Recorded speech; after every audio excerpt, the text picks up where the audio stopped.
roll. Keep it rolling, rolling. That's a wonderful cold open. Hello, everyone. Welcome to the Saturn Slam review. We've got lots of shit to talk about, so we won't waste time dicking around in the beginning like we usually do. And we'll get right into the first thing we're going to take a look at here, which is NXT UK Takeover Blackpool 2. There is one thing, one piece of business. I'm sorry. Oh, right, yes. I forgot about the big news. How can I? Yeah, condolences Be so to callous. the Johnson family. Yes, Rocky Johnson. He's best known as the father of The Rock, which is kind of, I feel insulting saying that because he had himself like a pretty good career. Stellar. He had very high profile matches for the NWA Championship back when that meant a lot, against guys like Harley Race. He was the first ever black WWE Tag Team Champion along with Tony Atlas. He wrestled Jerry Lawler down in Memphis. If you're a babyface working a program with Lawler down in Memphis, you're in that era. That was big time. So like he had himself, Hall of Famer in his own right.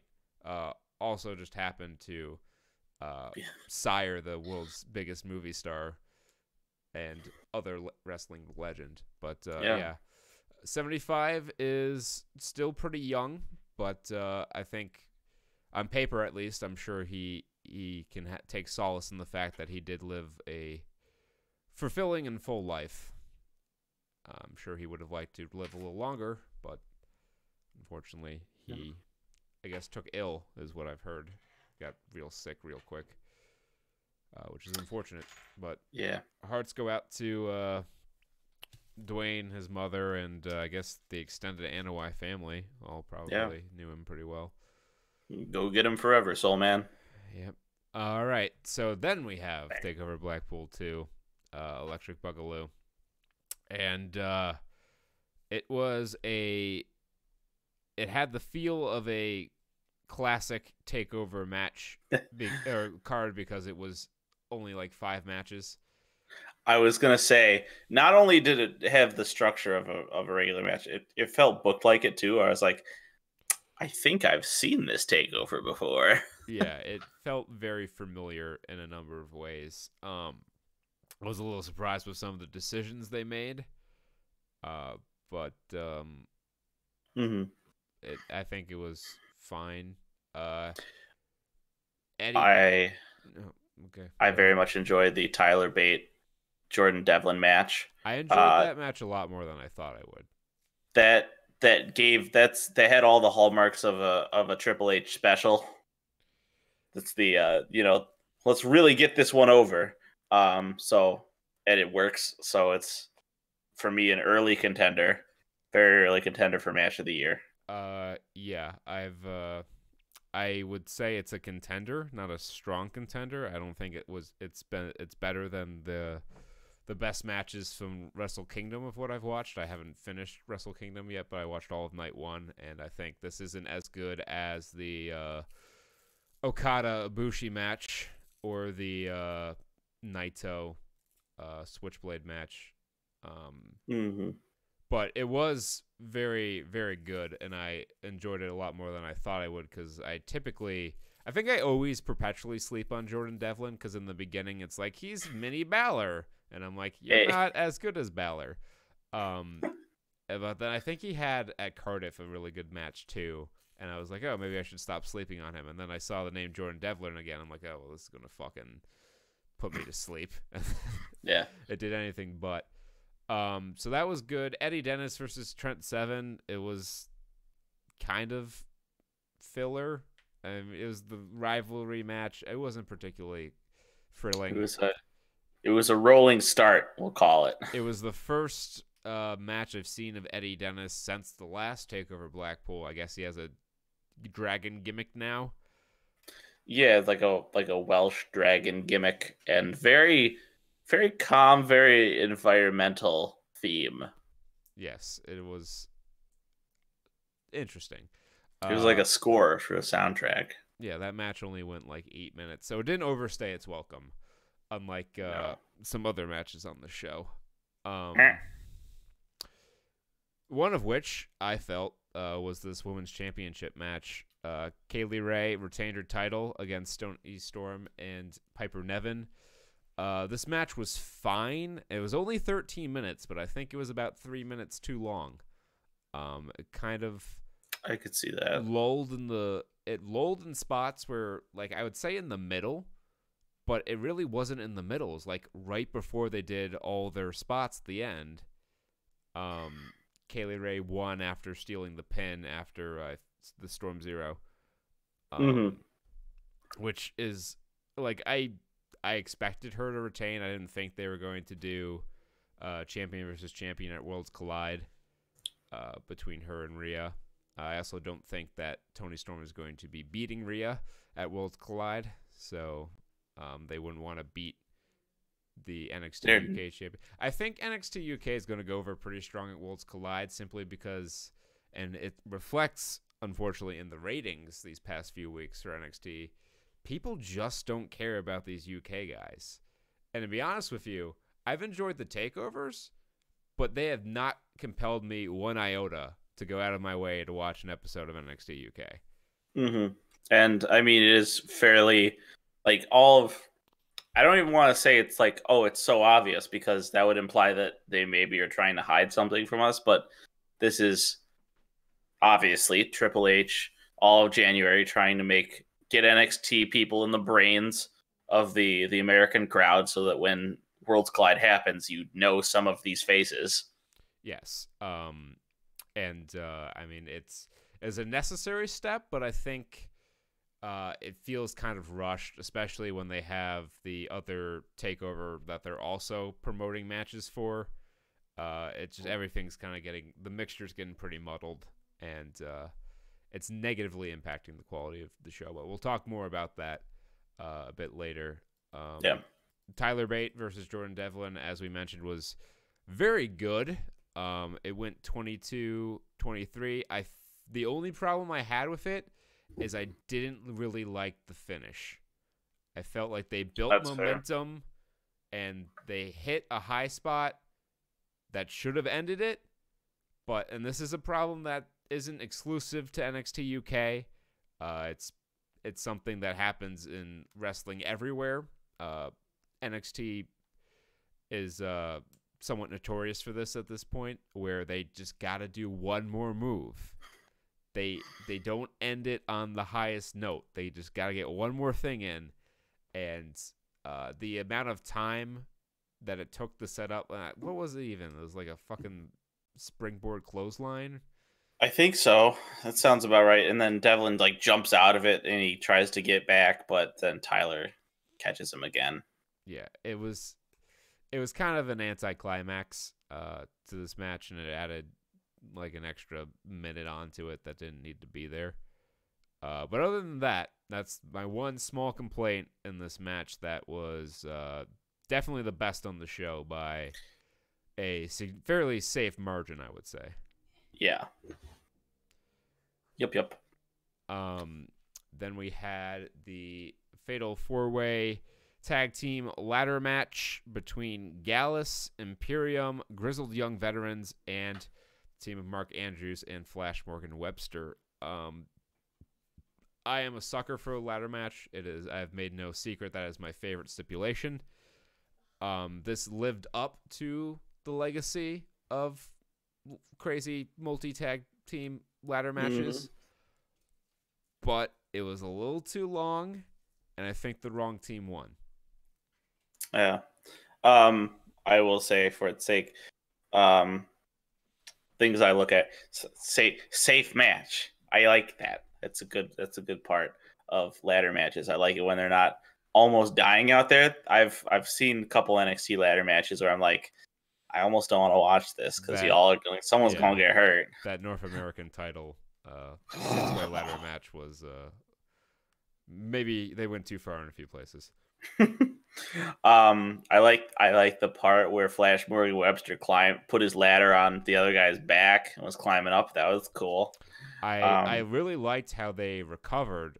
They recovered so well from it that it almost makes you wonder if it was not the planned spot from the beginning, when they had the table set up and they were putting Gallus on the two tables, and Mark Coffey's just such a fat fuck that the table breaks just under his weight. And it was clear they were going to do like dueling sentons off the ladders for the tables, but they recovered quite nicely and did this like, you know, fucking dual senton, spooning dual senton, to my boy Wolfgang, and they recovered very well from that. That's something that really sticks out in my mind about this match. But I feel like the least exciting team won the match. And I don't watch the television weekly. I don't know if that's like the right story decision for what they've done. But ahead of this big Worlds Collide main event, I felt it would have been smart to put the belts on Imperium for like a month. So that way you can have all the gold versus all the gold.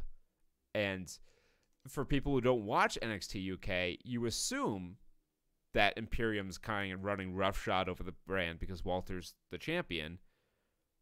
But if you're trying to present them as equals to the Undisputed Era, and like there's this other team that we've seen wrestle already on NXT UK and lose to the Undisputed Era, you know, why is Imperium now going to be on that level if they're not the champions over these guys? I just thought that they should have won the match. I also really like the grizzled young vet. I like James Drake a lot. He's very impressive. And I love the gimmick of Zach Gibson, like James Drake doing all the work and Zach Gibson just being the guy to like direct traffic. I think that works for them. But yeah, this was, as far as ladder matches go, this was fairly safe. There was no please don't die moment for me. And it was good. Good enough. Yep. And then we had Walter beating Joe Coffey by submission, which was an interesting change. A lot of people have been winning with that sleeper on both shows recently. But I don't know if it's just Joe Coffey's gimmick or it just seems to be the way with these NXT UK TakeOver main events, but this match was way too long.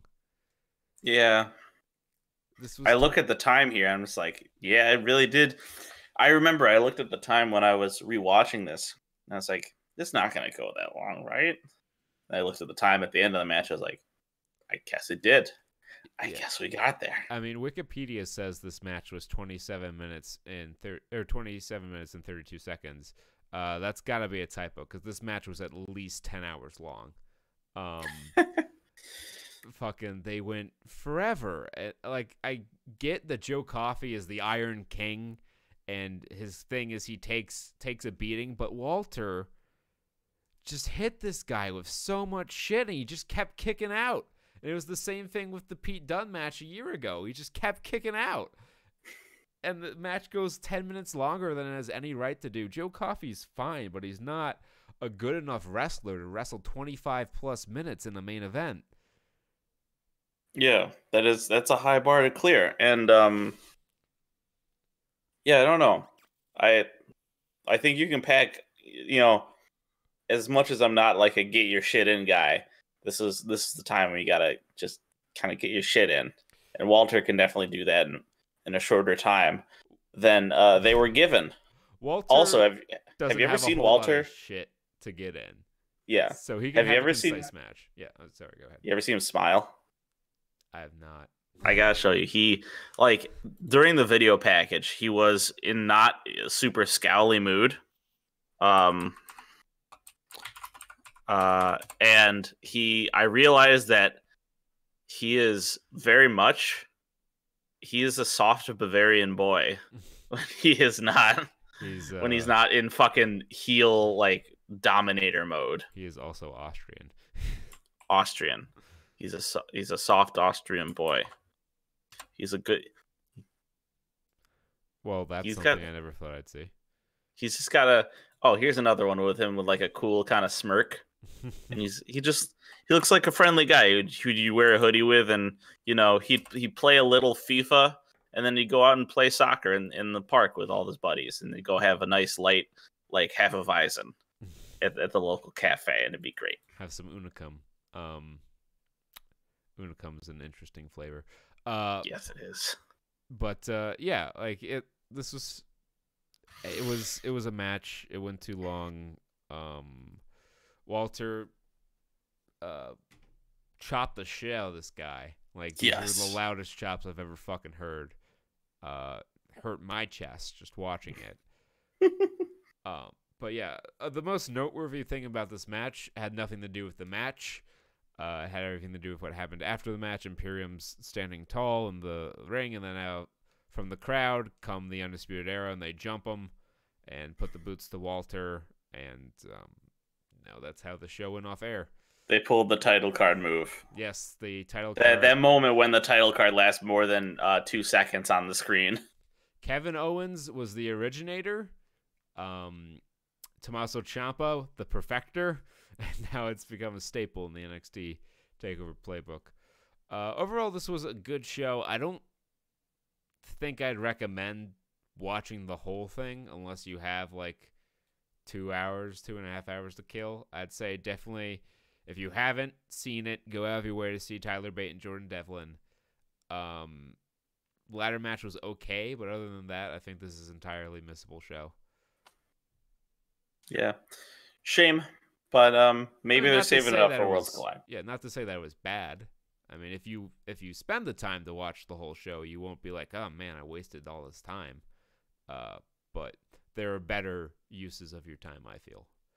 Yeah. All right. So this week of the war was an interesting week because I felt this was the first time in the entirety of the war that AEW had the better show. Interesting.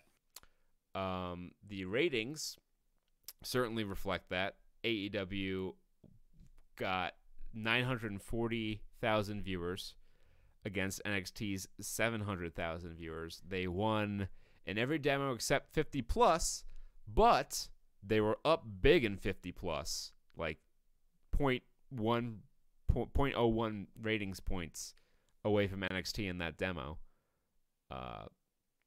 So I think the award show that NXT did opposite the first live Dynamite of the new year really hurt the momentum NXT had because that was actually a pretty good Dynamite, and I think people who watched that Dynamite have kind of stuck around to follow the stories, and they don't. I guess the general public interest in the Dusty Classic and the NXT UK guys is not very high. NXT has not done a great job of advertising matches in advance. Like we had a essentially number one contenders match for the Cruiserweight title that I had no idea was happening this week. That is true. Yep. Do a better job of advertising that. But yeah, I think this week I have to give it to AEW. They put on what I felt was a really good show. It wasn't perfect by any means, but it held my attention more than NXT did. I guess we usually start with Dynamite, so we'll talk about that. Yeah. This was the AEW Bash at the Beach from Miami, Florida. I guess it's going to be Bash at the Beach again next week too. But it's like the Jericho. It's the cruise party. They're on the boat. Don't you ever forget. No, I actually thought about going on that cruise, but I didn't want to take that much time off. That's fair. It wasn't too bad a price, I didn't think. I don't remember what it was off the top of my head, but I looked down, I'm like, yeah, that's kind of reasonable. Mm-hmm. Was it under 2,000? Yeah. I don't know what cruise pricing is. Cruise, it depends on like what you're looking for and where you're going, but yeah, it's a fairly cost-effective vacation, which is why a lot of like Walmart types go on the cruises. Right. It's the most diplomatic way I can put it. So Dynamite kicked off with a 4-way number one contender tag match. Hangman Page and Kenny Omega beating out Young Bucks, Best Friends, and Proud and Powerful. This match I did not particularly care for. There's something about a lot of the matches, particularly the tag matches, in AEW that just doesn't jive with me. I'm not super into them, but I can tell you 100% what my problem with this match was.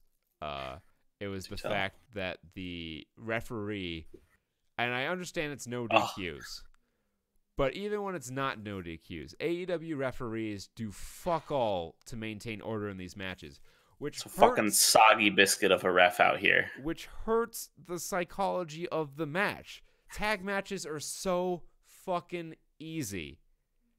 2 guys beat up 1 guy, and then 1 guy beats up 2 guys. It's worked for 100 years, it'll work for 100 more. And it's harder to get the heat when you don't break the rules as heels. And if no one's enforcing the rules, there's no rules to fucking break. Yeah. They gave up halfway through. Like, I audibly, not even fucking like implicitly, but audibly, they're like, who's the legal man? Yeah. I heard those words come out of people's mouths. Come out of the commentators' mouths. There was a point in this match where things were getting better. Like, they were doing a lot of really nice spots that weren't super contrived, one after another. It was what I expect out of a Fatal 4-Way Tag Team match. But then, they pull out some fucking mid-card Battle of Los Angeles PWG bullshit, where they all fucking stand in the middle of the ring and try to do an 8-way suplex spot. And it goes nowhere. And they stand there and fucking hunched over for like 10 goddamn minutes while Orange Cassidy waltzes his way into the ring, ducks under one side, and then they do this giant contrived suplex. It completely took me out of the match. And I was enjoying, like, it started slow. I'm like, I'm not really feeling this. They're doing the no rules bullshit. Then it picked up. Also, like, why the fuck were Kenny and the Young Bucks working together so much? You're on opposite teams. And is it like it almost established at this point that the best friends are kind of heels? I don't know. I felt like this was three face teams, and yeah, they were. I mean, I guess they were on the heel side of the giant superplex or suplex spot, but they didn't really work heel. No, they were just best friends, and I think that's their role is just, hey, look, guys, we're best friends. Yeah. So, the Bucks do a bunch of high spots towards the end of the match, and Hangman Page hits his finish and steals the win. And the Young Bucks were mad at them because they won. They had the audacity to try to win the match, and I guess that wasn't cool with them. But just further teasing dissent between the Elite and Hangman Page's eventual heel turn. They furthered the story. I didn't care for the majority of the match. There were spots of it that were good. Just not my cup of tea. But it served its purpose, and it was the crowd was super into it. Hot way to open the show, which they did not give them entrances. They opened right in the ring. Just wanted to point that out. Cody just comes out. Cody comes out looking like he fell out of a fucking panel of Miami Vice. He's like, am I the only one who came dressed for the theme? Cody guys is a very efficient promo. Yes. He comes out, he says what he needs to say, and not much else. And basically he came out and said, you know what? I'll fucking agree to your terms, MJF. And I thought when they had Arn Anderson be like, who made MJF God last week, that they were going to get out of having Cody wrestle Wardlow in a steel cage. But no, they're going to beat Wardlow in his first match. Yep. So that's whatever. But I mean, this promo was fine. Yeah. Delivery. All right. Advance the story. Here's my sweet metaphor. If William Regal is the fucking headmaster who will just like take you to detention, and sort everything out.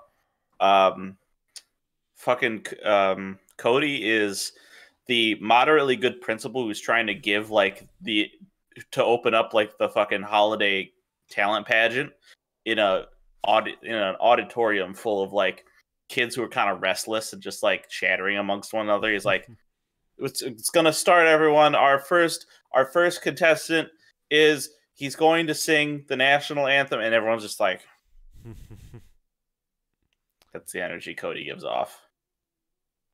You have such beautiful insight into this business. I have the imagination of a painting. Not a painter. Just a painting. Joey Janela cut a pre-tape promo. No reaction for Joey Janela. I feel like Joey Janela just cut the Tex Avery promo from Southpaw Regional Wrestling. Pretty much. He just said, last year wasn't my year. It's going to be better this year. Penelope Ford, we used to fuck, but now you're fucking some other dude, and I'm going to kick his ass. Yeah. I got a little kid named Terry G. Looks just like old Tex. He even has the fucking hair, too. It's like, did they just crib this whole segment from Southpaw? Did you just fucking throw Tex Ferguson and Chad Too Bad in a blender and shit out Joey Janela?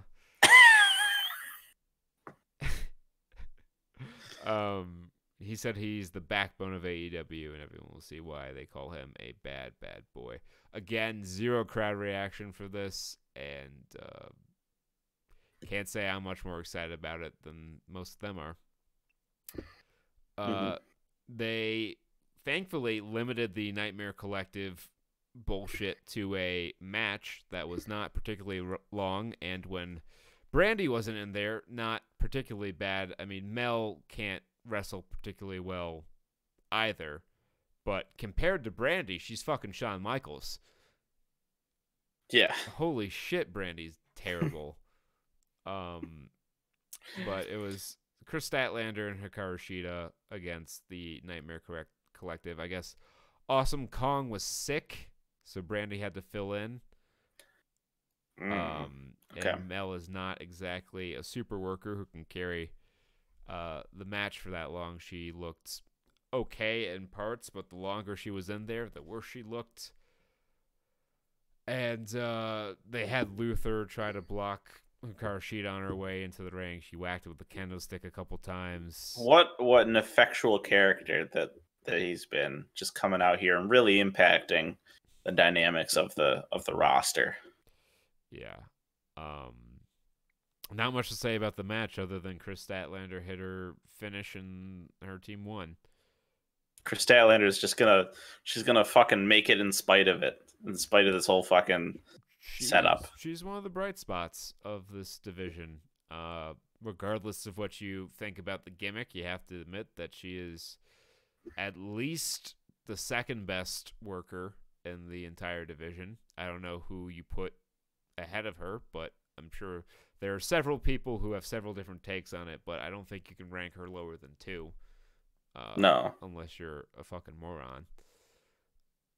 I think she should be I honestly think she should be the champion, just so we have a level of... She should be the champion, because fucking Riho apparently has commitments to another company in Japan and will disappear for months at a time. That's why she wasn't on TV for like 9 fucking straight weeks. That's no good. But put it on a champion who's going to be dedicated to your brand. And she's not very... and who can wrestle a consistent match. Yeah, I understand that... it's my understanding that Kenny Omega is heavily involved in the booking of the women's division and the booking of himself. And the only thing I can say about that is that Kenny Omega is a terrible booker. Yeah. If this is because of that, I'd believe that. But just like the belt is on Riho because for whatever reason, Kenny Omega really likes Riho. I don't think she was the right choice for champion from the start, and she's done very little to win me over in that matter. We had a Dark Order video package that was actually not bad. It was the fucking Verizon wireless guy talking to the Exalted One about who they're targeting. The only thing I didn't like about this is that like this seemed like this was like a sort of a private meeting they were having. They were discussing people they were targeting and how they were going to targeting. And then at the end, it's like paid for by the Dark Order. And like, you're telling me they paid for airtime to like reveal their inner machinations? Nah. Batman. Yeah, just fucking. That was weird. But the video itself was effective in explaining more of their motives, and you know, I won't say I care about the Dark Order, but they have more direction than just a bunch of masked goons,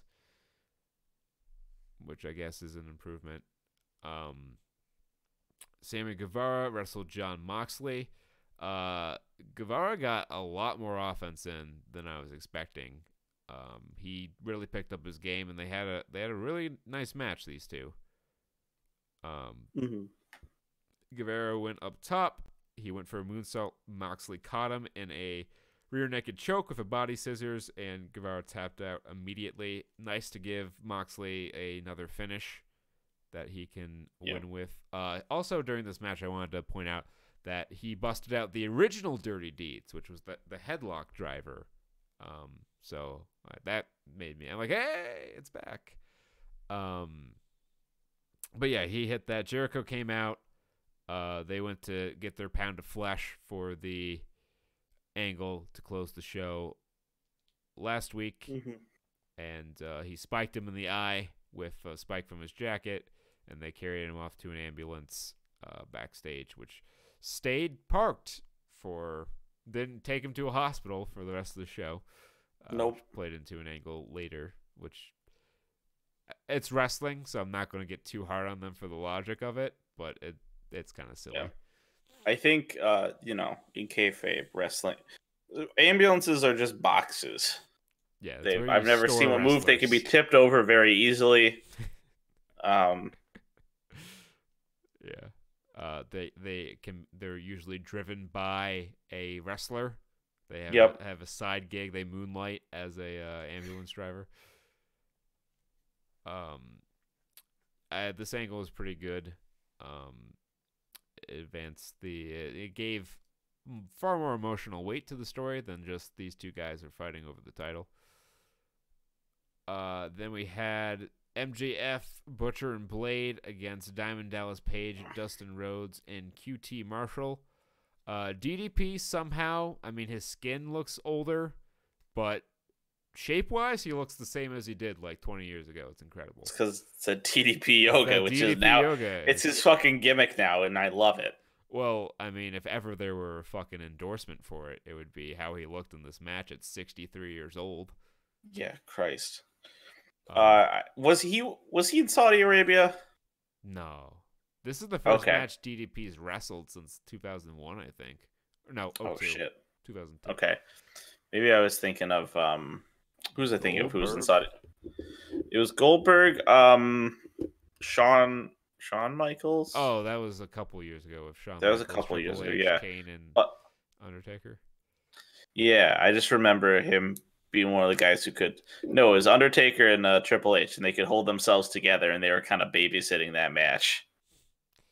Yeah. While the other folks were like the other octogenarians were running around the ring. Yeah. Fucking under. Wore a T-shirt that said "I banged Dallas's daughter." I really expected him to do the fucking diamond, and then just crotch bang it. But that might have been too vulgar for TV. I don't know. They're TV-14. I'm not sure if you can get away with that. But they were Diamond Cutters hit. QT Marshall, I think this is the first match I've seen him wrestle on Dynamite. He's a good hand. He will acquit himself well. He took the losing fall in this match. I was surprised that the heels won, but I guess it makes the most sense. It's the correct decision, I would say, because they pinned QT Marshall. And if ever there was someone on the Dynamite roster who could eat a pin, it would be QT Marshall. They didn't pin DDP, they didn't pin Dustin Rhodes, and they didn't have to beat Butcher or Blade again. So they finally got a win to give them some credibility. This match was fine. DDP's hot tag was basic. He hit a bunch of lariats and then a diamond cutter, but it worked. It was effective. People were really into DDP. Yep. So we'll see if he wrestles any more matches. It's crazy to think that he and Ricky Morton are the same age. Like Ricky Morton's still getting it done at 63, running around hitting Canadian destroyers and tope suicidas. But like Ricky Morton looks 63. DDP doesn't look much different than he did 20 years ago. No, he does not. Hold back the hands of time. I'm telling you that DDP yoga is legit. Jen Decker was with SCU backstage. Hangman interrupted them with a drink in hand. I'm like, oh no, he's been drinking again. And he threatened to kick both their asses. Omega intervened to play Peacekeeper. I'm not sure what the point of this was, but they felt the need to put it on television. Hangman Page, like this is the weird, like it's gonna be the year-long story of drunk Hangman Page, like angering tag team. It's like he's gonna go up to the fucking Knightmare Collective and be like, I want to smell your waist hairs. Can you give me a couple locks? Oh, whip all your ass. Whip all your ass. We had our main event of Pac versus Darby Allen. This match was really good. I thought this was the best match in either show. And I really did like that triple threat on NXT, so that's saying something. But these two went in there and they worked hard. They worked fast. They brought the house down, I feel. Pace never dropped in this. Nope. A lot of good near falls. Darby Allen impresses every time he's in there, and everyone knows how good Pac is. He ended up winning with the Black Arrow for the pin. It was a great main event. Tony Schiavone interviewed Pac, and I guess this next week he and Moxley are having a number one contenders match. Thought it was pretty clear that Moxley was the number one contender already, but here we are. He said that because he got spiked in the eye that he was going to have to forfeit.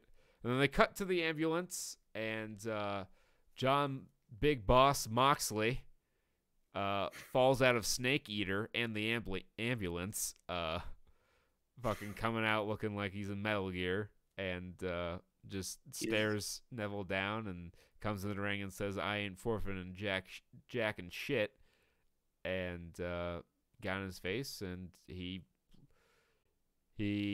got over big as a badass babyface coming out of that ambulance. So I think the match next week's going to be good. Pac and Moxley actually have some unfinished business from that tag match that he left them high and dry in. Yes, that's very true. They should bring that back in a video package. They should also have Moxley come out as a pirate on the cruise. He's the guy who I could see coming out in a puffy shirt and an eye patch. Just because, I mean, goofy Dean Ambrose might not be what they want for Jon Moxley, but he's established that he has a sense of humor on the brand. Like, right. At the end of it, it's like, no, I was kidding. I don't want to be part of the Inner Circle. It's a stupid group. I love fucking silly ass Dean Ambrose. I put it in wherever you can. It's like pieces of garlic in my fucking calzone. Just whole cloves of garlic. When you find them, it's good chef kiss. There's never been a better comedian than John Good on Talking Smack. Yeah. Fucking every Talking Smack so much. We can trace the decline of WWE back to the cancellation of Talking Smack. We really can. Mm-hmm. But on the other show, there was some stuff. I did not. This was not a bad episode of NXT, but it didn't really hold my interest super hard, and I felt it was a definite step down from some of the previous weeks. and a step below Dynamite, and that was reflected in the ratings. It kicked off with a pretty good match. Well, Keith Lee came out to the ring for a promo, and he said he's challenging Roderick Strong next week for the NXT North American Championship. So Undisputed Era might not get to Worlds Collide without the gold. I was surprised that this wasn't for Takeover. I could have sworn I heard them say it was for Takeover on the show last week. But apparently it's next week. And then Undisputed Era came in and took him out. They hit him with chair and Pillmanized his ankle. Ciampa ran down for the save. And they did a they announced Finn Balor versus Johnny Gargano for TakeOver Portland. Tegan Nox made her return. She was hugged by Candice LeRae. Yep. Big friend hug happening. Big friend. Then we had the Broserweights versus Flash Morgan Webster and Mark Andrews. This was a really good match. Mark Andrews and Flash Morgan Webster are a good team. Yep. Like the fly around. I thought they were good contrast to the more mat-based stylings of Matt Riddle and Pete Dunne. I felt that the styles clash worked quite a bit in this match, and Dunne and Riddle looked pretty comfortable in there as a team. Real nice, yeah. Tag team finish needs work. Not exactly sure what it was supposed to be, but I mean, okay, I understand what it's supposed to be. It was supposed to be a bitter end into a Final Flash knee, but it looked like he just kind of Pete Dunne twisted him around for no reason and set him down. Well, Riddle did his knee. If they work on it, they might be able to get it to where it looks like I think they want it to look like, but it did not look great this first week here. Interesting side note. Matt Riddle. He started growing a mustache to match Pete Dunne, and right now he looks like Robin of Locksley from Robin Hood Men in Tights. I have attached pictures for Kurt's comparison pleasure. Dear. Okay. Yeah, it's pretty close. They showed Undisputed Era attacking Walter at the end of TakeOver. Ciampa sauntered to the ring for the promo, said it was clear that the Undisputed Era had a hit list. He said, that's fine, so do I, and Cole's at the top of that list. Ciampa wants Goldie back, and he wants his life back. They hit the ring for the gain attack on Ciampa, and they were beating him down when Johnny Gargano ran out to make the save. Loud DIY chants, and apparently they will be reuniting for a match against Mustache Mountain at Worlds Collide. So that'll be exciting. That's some fantasy matchup shit right there. Really cool to see Tyler Bate, Ciampa, and Gargano mix it up, and Trent Seven will be there as well. Sometimes I wonder if I'm too hard on the man, but has he gotten larger since we've last seen him? I honestly don't know. I think the last time we saw him, they wore their British Bulldogs inspired attire, which was far more flattering to his body type. It's like when Evo Uno wrestled without the shirt, and then he put the shirt on, and he looked 10 times better. Same deal with Trent Seven. Yep. Right, you gotta find that right ring gear. Yeah, there's a cat behind me. Time Splitters reuniting to lose to Grizzled Young Veterans, which was an interesting choice. I get you don't want to beat all the NXT UK tag teams in the first round, but of all the teams you could have put over, well, they put Imperium over, so they could have lost. They're sticking around, I guess, so it's not like they'll lose the only match that Alex Shelley ever works in NXT. But I felt this was strange to make a big deal about how they're reuniting the Time Splitters for them to lose to a team that it was clear 87% of Full Sail had no idea who they were. And it was a pretty quick match, too. They didn't do a whole lot outside of your basic like heat, shine, finishes structure, which was fine. They cut a promo afterwards saying that they were a great team a long time ago, and what was it specifically did they say? I don't remember. They denied the handshake and they cut a promo and they basically said that they're over the hill. Oh yes, something like that. Then we had they've had the Win the Dusty Classic. We had a pre-tape where Robert Stone said he pulled Chelsea Green from the Battle Royal because she's the hottest star and apparently too big a star for a Battle Royal to get a shot at the championship. Which is almost truth in promo. Just because, like, it is very true that if you're gonna put her in and have her first match be a Royal, this Royal Rumble, she will get buried. Yeah, you need, like, even if she would have to win, and even if she won, it'd be like, oh, it's Battle Royal. Who gives a shit? Then we had the match I had no idea was even happening, but ended up being, in my opinion, the best match on the show.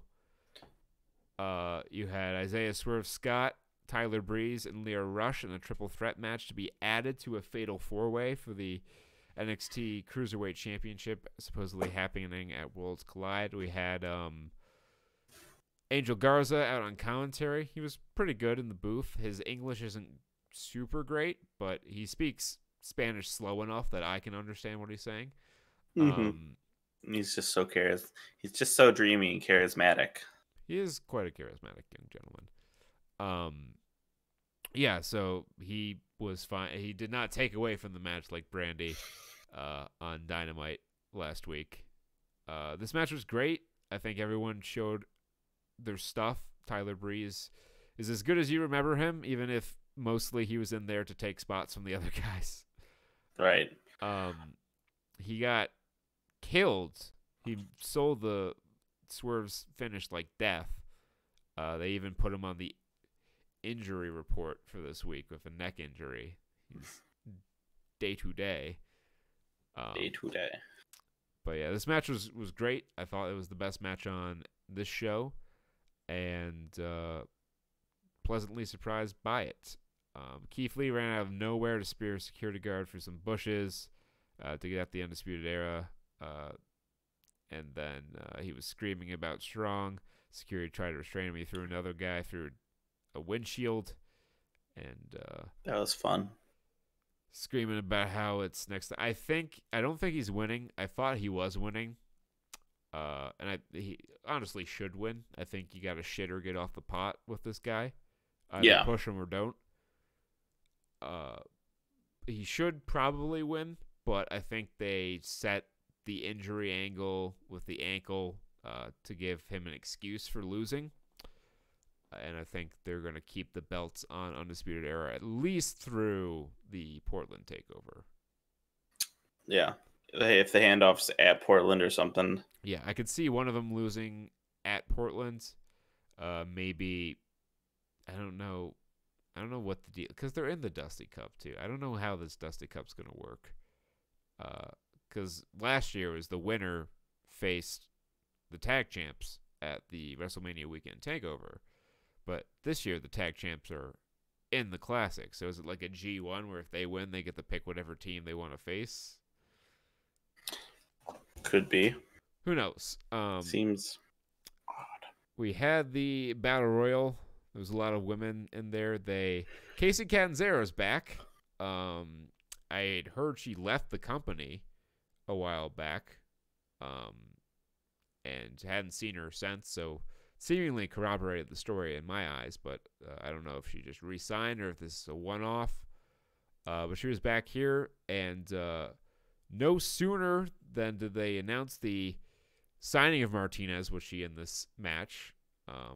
They had a few other people in here too. Shayna Baszler was the last surprise of the Battle Royal, and they Battle Royaled with all the girls in there for far too long.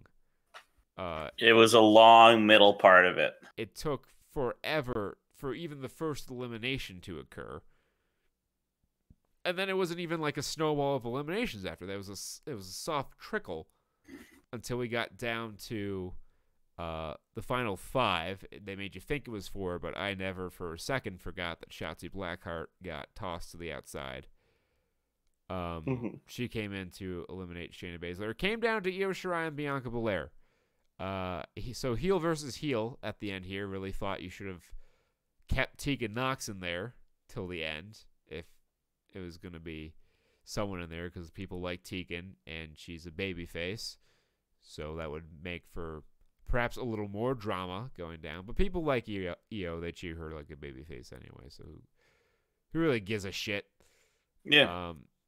Bianca ended up winning after a pretty good sequence at the end there. I felt like the last 4 minutes of this match were pretty good, but all the shit before it was pull out 4 minutes from the middle. Yeah, like it went too long before they started eliminating the geeks, and battle royals as a rule suck. Like the quality of the battle royale is inversely proportionate to the number of people in the ring. So the longer you have more people in the ring, the more it's gonna suck. You get down to fewer people where you can actually, do spots without fear of killing someone accidentally. The quality will rise, but they did not. They didn't strike the right balance, in my opinion. Yeah. So that's the shows. Pretty good Wednesday night. I have to tip my hat to Dynamite. They're on a bit of a roll here. I've had less and less to complain about as the weeks have worn on with Dynamite, and they got rewarded for it. They got their deal with TNT extended through 2023, another 4 years. Deal's worth $175 million, which works out to be about $45 million a year. So they have financial security, and that they're profitable now apparently. So good for them. We'll see what happens with the future. I feel like there's a chance that they change NXT's time slot at some point. And just pull it out. Just pull it out. Because I think the idea was maybe if we can steal their ratings, they won't be long for this role. But now that they're locked up through 2023, they might be no reason to keep fighting. No reason to keep it on the same night. But we'll see what the future holds. I like NXT on USA. But I wouldn't mind if it got moved to Thursday or something. That would be good. That's when I used to watch NXT. I would watch it on Thursday. Then I don't have to pile drive 2 shows in a night. Yeah. So that's our show for this week. We'll be back at some point with Wrestle Kingdom in the next couple of weeks before our New Japan World subscription runs out. And then we'll, of course, talk Worlds Collide and even Royal Rumble. Lots of stuff in the pipeline. We're on the road to WrestleMania. It's going to get wild before it calms down. And, of course, WrestleMania, we will continue our annual tradition of WrestleMania Super Scorecard Showdown. I am your 3-year running defending champ. I don't know why I held up 5 fingers. I didn't defend my title last year because we actually went to the show. But it will be on the line again this year, and maybe there will actually be a physical title. I don't know. I'll shop around, see how much something like that would cost. Oh, that would be cool. And yeah, we'll see how it goes. We'll let you know. But stay tuned for much more content coming from us next week. Until next time, be well, stay safe, and grapple like the 1995. Peace.